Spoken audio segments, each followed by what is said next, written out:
დისმორფია არის უკვე დიაგნოზი, ხო? დისმორფია არის უკვე დიაგნოზი.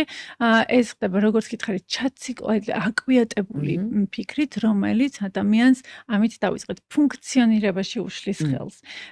ვერ ახერხებს ადამიანი, ვერ ახერხებს ყავდეს პარტნიორი, იმიტომ რომ არ მოსწონს საკუთარი სხეული.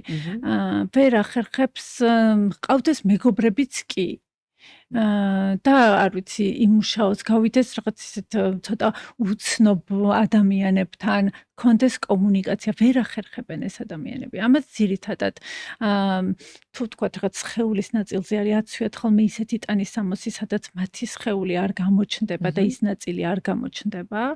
თქვათ თუ უწევთ სადმე საზღვაო კურორტზე საცურაო კოსტიუმის ჩაცმა, ეს არის ხოლმე აი ტრაგედია და როგორც წესი არაფრით არ წავლენ, ანუ არ დადიან ზღვის კურორტებზე ეს ადამიანები. ამაზე არის დამოკიდებული მათი ცხოვრება. და შეგრძნებაში იცი, რას გავსავარ, ისინი რო არის ხოლმე სარკეები რო არის, რაღაც სასაცილოდ რო ჩანვართ ხოლმე ხო ჩაგიხედავს. ხო, ზოგან თავი როგორ წაგრძელებული ზოგან. ხო, აი ეს ადამიანები ხა მანდ რო ჩაიხედო და დაიჯერო რომ ეგრე გამოიყურები, აი თავს როგორ იგრძნობ მაგალითად. ხო, აი ესე გონია. ესეც ჯერათ.